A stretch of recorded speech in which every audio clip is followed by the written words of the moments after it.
যত দ্রুত নির্বাচন ততই দেশের মঙ্গল, বলছেন মির্জা ফখরুল। জানাবার প্রশাসনে এখনো ফ্যাসিস্টদের দোসররা বসে আছে, বলছেন জোনায়েদ সাকি। এদিকে ভারতের মদদপুষ্ট কোনো দলকে দেশের মানুষ ক্ষমতায় আনবে না, বলছেন আবু হানিফ। এবং সর্বশেষ জানাবো, গণতান্ত্রিক সমাজ প্রতিষ্ঠায় বাংলাদেশের পাশে দাঁড়ান জাতিসংঘের ডক্টর ইউনূস। দর্শক, শুনছিলেন সংবাদ শিরোনাম, এখন বিস্তারিত। যত দ্রুত নির্বাচন তত দেশের মঙ্গল, বলছেন মির্জা ফখরুল। বিএনপি মহাসচিব মির্জা ফখরুল ইসলাম আলমগীর বলেছেন, অবাধ ও সুষ্ঠু নির্বাচনের জন্য স্থায়ীভাবে আমরা তত্ত্বাবধায়ক সরকার ব্যবস্থা ফিরিয়ে আনতে চাই। আরও যেসব বিষয়ে সংস্কার করা প্রয়োজন, এসব সংস্কার কাজ দ্রুত সম্পন্ন করে একটি নির্বাচনের আয়োজন করতে হবে। এজন্য একটা যৌক্তিক সময়ে বর্তমান সরকার নিতে পারে। মির্জা ফখরুল বলেন, যৌক্তিক সময় মানে এই না যে তারা অনেক বেশি সময় নিয়ে নেবে। যত দ্রুত নির্বাচন আয়োজন করা যাবে ততই দেশের মঙ্গল হবে। সুতরাং দ্রুত সংস্কারগুলো সম্পন্ন করে একটি নির্বাচনের পরিবেশ তৈরি করে নির্বাচিত সংসদের কাছে ক্ষমতা হস্তান্তর করতে হবে। তিনি বলেন, শেখ হাসিনা পালিয়ে গেলেও এখনো দেশের সংকট কেটে যায়নি। নোবেল বিজয়ী ডক্টর মোহাম্মদ ইউনূস ও তার সরকারের লোকজন সবাই ভালো মানুষ। এই সরকার সংস্কার চায় এবং আমরাও সংস্কারে বিশ্বাসী। তিনি আরো বলেন, তারেক জিয়ার নামে মিথ্যা মামলা প্রত্যাহারের বিষয়ে ইতিমধ্যে তালবাহানা শুরু হয়েছে। তার বিরুদ্ধে দায়ের করা সকল ষড়যন্ত্রমূলক মিথ্যা মামলা অনতিবিলম্বে প্রত্যাহার করে তারেক জিয়াকে দেশে আসার ব্যবস্থা করতে হবে। পাশাপাশি দেশের সকল নেতাকর্মীদের বিরুদ্ধে দেওয়া মামলাও অবিলম্বে প্রত্যাহারের দাবি জানান তিনি। কারণ এই সকল মামলাগুলো প্রত্যাহার করা না হলে লেভেল প্লেইং ফিল্ড তৈরি হবে না। বিএনপি মহাসচিব বলেন, ব্রিগেডিয়ার জেনারেল আসম হান্নান সাহা ছিলেন একজন সত্যিকারের নির্ভীক সাহসী সৈনিক। তিনি বীরের বেশে দেশের মানুষকে গণতন্ত্র ফিরিয়ে দেওয়ার জন্য আজীবন লড়াই করেছেন। একটি কুচক্রী মহল যখন শহীদ জিয়াকে হত্যা করে লাশ গুম করার ষড়যন্ত্র করেছিল, তখন তিনি সাহসের সাথে এগিয়ে গিয়ে লাশ উদ্ধার করে ঢাকায় নিয়ে এসেছিলেন। ভারতের মদদপুষ্ট কোনো দলকে দেশের মানুষ ক্ষমতায় আনবে না, বলছেন আবু হানিফ। গণ অধিকার পরিষদের উচ্চতর পরিষদ সদস্য গণমাধ্যম সমন্বয়ক আবু হানিফ বলেছেন, নতুন বাংলাদেশকে এগিয়ে নিতে তরুণদের এগিয়ে আসতে হবে। দেশের রাজনীতির গুণগত পরিবর্তনের জন্য মেধাবীদের দায়িত্ব নিতে হবে। শাসন ব্যবস্থা পরিবর্তন ঘটানোর জন্য সবাইকে ঐক্যবদ্ধভাবে কাজ করতে হবে। আমরা বিগত সময়ে ভারতের আধিপত্যের বিরুদ্ধে আন্দোলন করেছি। ভারত আমাদের অভ্যন্তরীণ বিষয়ে হস্তক্ষেপ করে অবৈধভাবে আওয়ামী লীগকে ক্ষমতায় রেখেছে। ভারতের মদদপুষ্ট কোনো দলকে বাংলাদেশের মানুষ আর ক্ষমতায় আসতে দেবে না। আলোচনা সভায় প্রধান অতিথি গণ অধিকার পরিষদের উচ্চতর পরিষদ সদস্য গণমাধ্যম সমন্বয়ক আবু হানিফ বলেন, নতুন বাংলাদেশকে এগিয়ে নিতে তরুণদের এগিয়ে আসতে হবে। দেশের রাজনীতির গুণগত পরিবর্তনের জন্য মেধাবীদের দায়িত্ব নিতে হবে। শাসন ব্যবস্থা পরিবর্তন ঘটানোর জন্য সবাইকে ঐক্যবদ্ধভাবে কাজ করতে হবে। আমরা বিগত সময়ে ভারতের আধিপত্যের বিরুদ্ধে আন্দোলন করেছি। ভারত আমাদের অভ্যন্তরীণ বিষয়ে হস্তক্ষেপ করে অবৈধভাবে আওয়ামী লীগকে ক্ষমতা রেখেছে। ভারতের মদদপুষ্ট কোনো দলকে বাংলাদেশের মানুষের ক্ষমতায় আসতে দেবে না। তিনি বলেন, আমরা ইতিমধ্যে দেখেছি আমাদের একটা অংশ আওয়ামী লীগকে পুনর্বাসনের চেষ্টা করছে। ডিসি নিয়োগেও এই কাজ করেছে। 56 জন ডিসির 49 জনই আওয়ামী লীগের সুবিধাভোগী। তাদের উদ্দেশ্যে বলছি, আপনাদের এই অপপ্রচেষ্টা ছাত্র জনতা মেনে নেবে না। আপনাদের এই পথ পরিহার করতে হবে। আওয়ামী লীগকে ফ্যাসিবাদে সহযোগিতা করা, হত্যা মামলার আসামি জাতীয় পার্টির চেয়ারম্যান জি এম কাদেরের সাথে স্বরাষ্ট্র উপদেষ্টা কিভাবে মিটিং করে, এটা আমাদের প্রশ্ন। এই দালালদের সাথে মিটিং করে ছাত্র জনতার আন্দোলনের স্পিরিটের বিরুদ্ধে আগে এই দালালদের বিচার করতে হবে। তারপর দেশের জনগণ সিদ্ধান্ত নেবে তাদের রাজনীতি করতে দেওয়া হবে কিনা। গণ অধিকার পরিষদের নারায়ণগঞ্জ জেলার সভাপতি ইঞ্জিনিয়ার নাহিদ বলেন, গণ অধিকার পরিষদ দেশে মানুষের কল্যাণে কাজ করে যাবে। চাঁদাবাজ, টেন্ডারবাজ, সন্ত্রাসীদের ঠাঁই গণ অধিকার পরিষদে হবে না। আগামীতে সুন্দর ও গণতান্ত্রিক রাষ্ট্র গঠনে গণ অধিকার পরিষদের নির্বাচনের নেতাকর্মীরা ভূমিকা পালন করবে। প্রশাসনে এখনো ফ্যাসিস্টদের দোসররা বসে আছে, বলছেন জোনায়েদ সাকি। গণসংহতি আন্দোলনের প্রধান সমন্বয়কারী জোনায়েদ সাকি বলেছেন, আমাদের ঐক্যবদ্ধ থাকতে হবে। প্রশাসনে এখনো ফ্যাসিস্টদের দোসররা বসে আছে। বিভিন্ন কাঠামোতে তারা বসে আছে।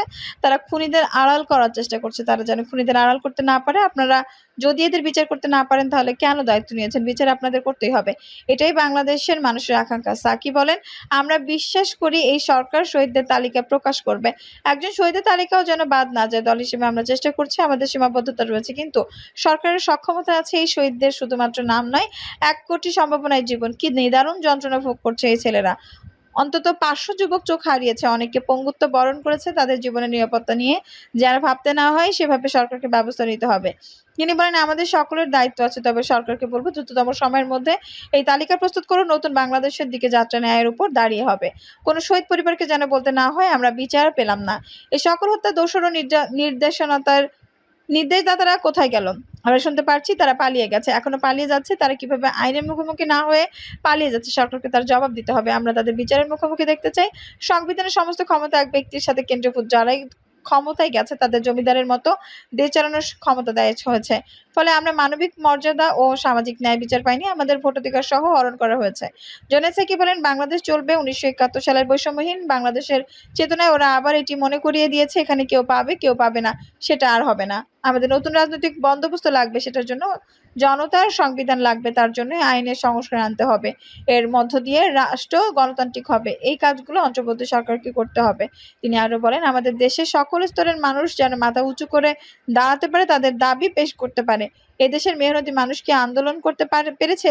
প্রেসক্লাবে অধিকার ভিক্ষার মতো চাইতেই হয়েছে। উন্নয়ন মানে শুধু বড় বড় স্থাপনা নয়, মানুষের জীবন মান, তাদের বাচ্চাদের শিক্ষা, চিকিৎসা, পারিবারিক ভবিষ্যৎ গড়ে উঠলে সেটাকে উন্নয়ন বলে। আমরা এমন একটি বাংলাদেশ চাই যেখানে মানুষ অধিকার চাইতে পারে এবং সরকারকে তা শুনতে হয়। গণতান্ত্রিক সমাজ প্রতিষ্ঠা বাংলাদেশের পাশে দাঁড়ান জাতিসংঘের ডক্টর ইউনূস। গণতন্ত্র, আইনের শাসন, সমতা ও সমৃদ্ধি অর্জনের মাধ্যমে ন্যায়ভিত্তিক ও অন্তর্ভুক্তিমূলক গণতান্ত্রিক সমাজ হিসেবে আত্মপ্রকাশের অভিপ্রায় বাস্তবায়নে বাংলাদেশের প্রতি আন্তর্জাতিক সম্প্রদায়ের সমর্থন ও সহযোগিতা ব্যাপকতর ও গভীরতর করার আহ্বান জানিয়েছেন প্রধান উপদেষ্টা অধ্যাপক ডক্টর মোহাম্মদ ইউনূস। তিনি বলেছেন, বাংলাদেশের সাম্প্রতিকতম মনসুন অভ্যুত্থান বিশ্বের বিভিন্ন প্রান্তে মানুষকে মুক্তি ও ন্যায় বিচারের পক্ষে দাঁড়াতে প্রেরণা জুগিয়ে যাবে। তিনি বলেন, আমাদের ছাত্র যুব সমাজের আন্দোলন প্রথম দিকে মূলত ছিল বৈষম্যের বিরুদ্ধে, পর্যায়ক্রমে তা গণ আন্দোলনের রূপ নেয়। এরপর সারা পৃথিবী অবাক বিস্ময়ে দেখেছে কিভাবে সমগ্র বাংলাদেশের মানুষ এক না এক তন্ত্র, নিপীড়ন, বৈষম্য, অবিচার ও দুর্নীতির বিরুদ্ধে রাজপথ এবং সামাজিক যোগাযোগ মাধ্যমে দৃঢ়ভাবে রুখে দাঁড়িয়েছিল।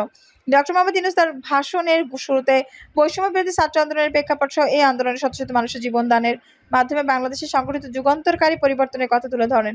একই সঙ্গে কি পরিস্থিতিতে তিনি সরকার পরিচালনার দায়িত্ব ভার গ্রহণ করেছেন এবং পরবর্তী সময়ে রাষ্ট্র কাঠামো পুনর্গঠনে অন্তর্বর্তী সরকার গৃহীত কার্যক্রমও তুলে ধরেন তিনি বলেন, আমাদের ছাত্র জনতা তাদের আদম্য সংকল্প ও প্রত্যয়ের মাধ্যমে একটি স্বৈরাচারী ও অগণতান্ত্রিক শাসন ব্যবস্থা থেকে মুক্তি এনে দিয়েছে। তাদের এই সম্মিলিত সংকল্পের মধ্যে আমাদের দেশের ভবিষ্যৎ নিহিত, যা এই দেশকে বিশ্ব সম্প্রদায়ের মাঝে একটি দায়িত্বশীল জাতির মর্যাদায় উন্নীত করবে বলে আমি বিশ্বাস করি। প্রধান উপদেষ্টা বলেন, উদারনীতি, বহুত্ববাদ ও ধর্ম নিরপেক্ষতার উপর মানুষের গভীর বিশ্বাস থেকে বাংলাদেশ রাষ্ট্রের অভ্যুদয় হয়। ১৯৭১ সালে যে মূল্যবোধকে বুকে ধারণ করে আমাদের গণমানুষ যুদ্ধ করেছিল, সেই মূল্যবোধকে বহু বছর পরে আমাদের জেনারেশন জি নতুনভাবে দেখতে শিখিয়েছে। এই রকমটি আমরা দেখেছিলাম ১৯৫২ সালের ভাষা আন্দোলনে বাংলাকে মাতৃভাষা হিসেবে প্রতিষ্ঠার সময়ও। তিনি বলেন, বাংলাদেশের এই মনসুন অভ্যুত্থান আগামী দিনগুলোতে বিশ্বের বিভিন্ন প্রান্তে মানুষকে মুক্ত ন্যায় বিচারের পক্ষে দাঁড়াতে প্রেরণা জুগিয়ে যাবে। আমাদের মুক্ত গণতান্ত্রিক আকাঙ্ক্ষাকে বাস্তবে রূপ দিতে আমি তাই বিশ্ব সম্প্রদায়কে আমাদের নতুন বাংলাদেশের সঙ্গে নতুনভাবে সম্পৃক্ত হওয়ার উদ্যত আহ্বান জানাই।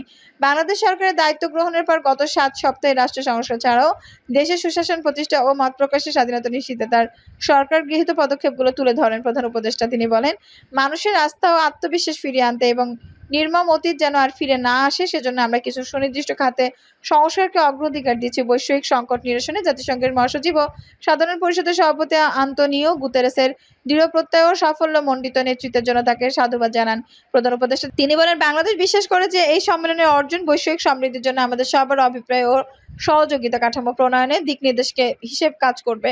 তিনি বলেন, বাংলাদেশ যেসব আন্তর্জাতিক, আঞ্চলিক এবং দ্বিপাক্ষিক চুক্তির পক্ষভুক্ত, সেগুলো প্রতিপালনে আমাদের সরকার বদ্ধপরিকর। জাতিসংঘ সহ বহুপক্ষীয় বিশ্ব কাঠামোতে বাংলাদেশের সক্রিয় অংশ ও অবদান অব্যাহত থাকবে।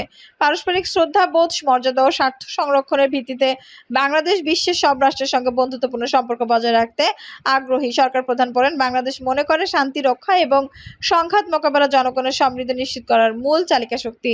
সাম্প্রতিক বিপ্লবকালে আমাদের ইতিহাসের সবচেয়ে কঠিনতম সময় জনগণের মুক্তির আকাঙ্ক্ষা পূরণে তাদের পাশে দৃঢ়ভাবে দাঁড়িয়ে আমাদের সাহসী সশস্ত্র বাহিনীর আরও একবার শান্তির প্রতি তাদের অঙ্গীকার প্রমাণ করেছে।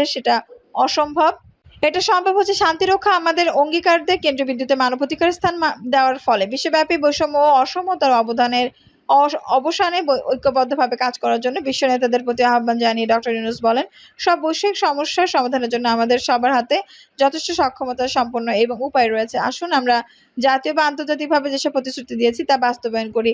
অর্থনৈতিক ক্ষেত্রে সামাজিক ব্যবসার ধারণা প্রতিষ্ঠিত করে সব প্রকার বৈষম্য ও অসমতার অবসানে ঐক্যবদ্ধভাবে কাজ করে শান্তি, সমৃদ্ধি ও ন্যায় বিচার নিশ্চিত করতে বাংলাদেশের ভূমিকাকে জোরদারের প্রতিশ্রুতি ব্যক্ত করে প্রধান উপদেষ্টা বলেন, বাংলাদেশের তরুণরা প্রমাণ করেছে মানুষের স্বাধীনতা, মর্যাদা, অধিকার সমুন্নত রাখার অভিপ্রায় কোনো উচ্চাভিলাষ নয়, বরং এটা সবার নিশ্চিত প্রাপ্য। শান্তি, সমৃদ্ধি ও ন্যায় বিচার নিশ্চিত করতে আন্তর্জাতিক, আঞ্চলিক ও জাতীয় পর্যায়ে বাংলাদেশ তার ভূমিকাকে ক্রমাগতভাবে জোরদার করার নিশ্চয়তা দিচ্ছে। তিনি বলেন, জাতিসংঘের শান্তি বিনির্মাণ কমিশনের সূচনা লগ্ন থেকে শান্তি রক্ষা বাংলাদেশ সমান অঙ্গীকার ব্যক্ত করে এসেছে। সামনের দিনগুলোতে আমরা জাতিসংঘের শান্তি রক্ষা কার্যক্রমকে আমরা মূল্যবোধ ভিত্তিক অবদানের ধারাবাহিকতা রক্ষা সমুন্নত প্রসারিত করতে বদ্ধপরিকর। জলবায়ু পরিবর্তনজনিত প্রভাব মোকাবেলায় বিশ্ব নেতাদের ভূমিকা কামনা করে প্রধান উপদেষ্টা বলেন, জলবায়ু সংকটের মোকাবেলায় এবং বৈশ্বিক অর্থনীতি সুসংহতকরণে আমাদের যুগপৎভাবে কাজ করতে হবে। বিশ্ব সম্প্রদায় এখন কার্বন মুক্ত পৃথিবী গড়ে তুলতে মনোযোগী হচ্ছে। বিশ্বের অধিকাংশ মানুষকে এই ধরনের পরিবর্তনের সুফল ভোগী করতে হলে নেট জিরো পৃথিবীর লক্ষ্য সমানভাবে পূরণে বাংলাদেশের মতো দেশগুলোর সঙ্গে নিতে হবে। দর্শক, এই ছিল এখনকার সর্বশেষ সংবাদ। নিউজটি ভালো লাগলে অবশ্যই একটা লাইক দিন, কমেন্টে আপনার মূল্যবান মতামত জানান। সবসময় আমাদের পাশে থাকতে সাবস্ক্রাইব করে বেল বাটনটি অন করে রাখুন। ধন্যবাদ।